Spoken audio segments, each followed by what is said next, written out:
be forced to do so. Thanks, Senator Walsh. Yes, Pity. Okay, Deputy by Barrett. Ambassador, I will say frankly, I'm one of the people who thinks you should be expelled from this country, and I believe that that's nothing to do with you personally. It's to do with the policies of your state. And I think, along with Desmond Tutu, that the time for treating you as a normal state is over, because you're not behaving as a normal state. And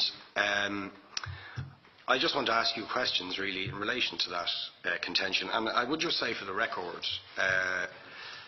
it certainly isn't motivated by anti-Semitism in my case. I mean, for example, when disgraceful attempts were being made to downplay the horrors of the Holocaust by people like David Irving, I brought a Jewish Auschwitz survivor to this city to organise meetings and get her on national television to remind the Irish people about the horrors of the Holocaust.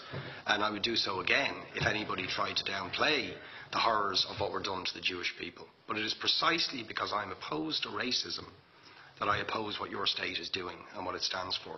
So I just want to ask you a few questions in relation to that. And I should also say, by the way, I lived for a year on Moshav Neot Hakikar in the Dead Sea in 1987, 2 weeks before the first Intifada broke out. That leads me to my first question. You have tried to cover over what you have done, the killings of innocent people in Gaza on 3 separate occasions over recent years, the seizure of Palestinian land and so on, by attacking Hamas.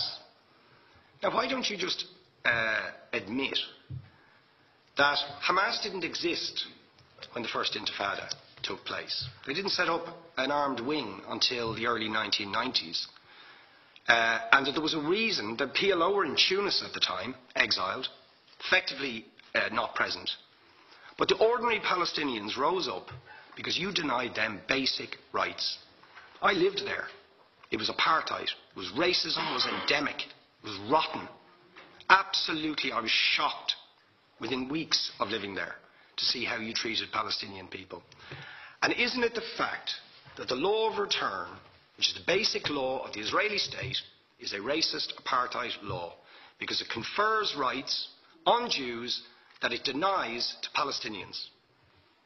It allows, for example, if I was Jewish and had never stepped foot in Israel, I could claim citizenship there tomorrow, but 6 million people whose origins are in what you now call Israel, who were forced out in 1947 or 48, do not have that right. Isn't that part of the reason why the Palestinians are in dispute with Israelis?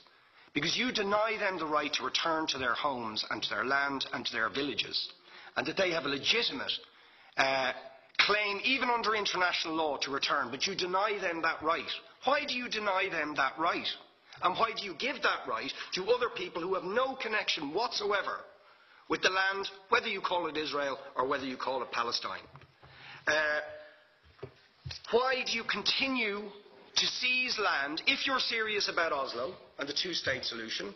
Why do you continue to seize land, which under that agreement is land designated to be Palestinian land? 500,000 people, most of which has taken place since Oslo. You allow that to happen.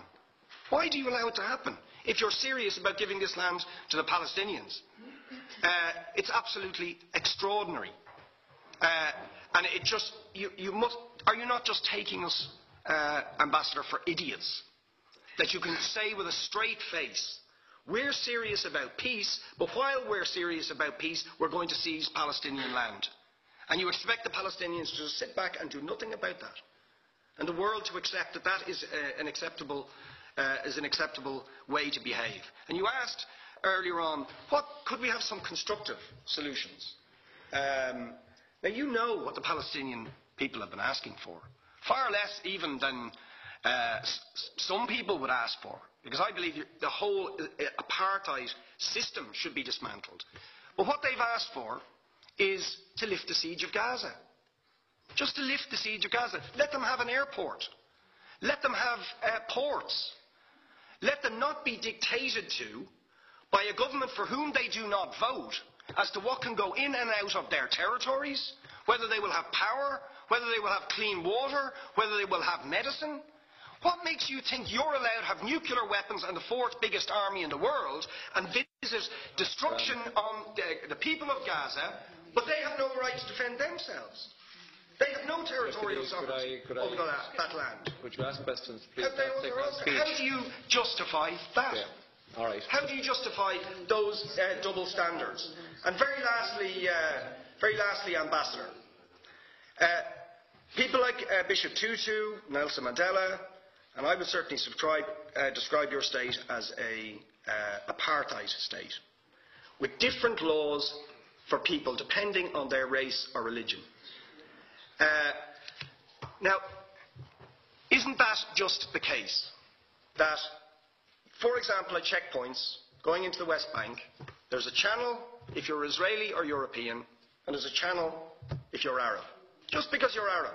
If you came into Dáil Éireann and they stopped you and said, "Are you Jewish?"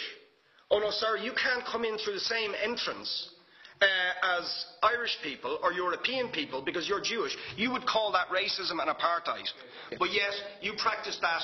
You practice that with your checkpoints and your military barriers and your apartheid wall. How can you justify that? All right, thank you.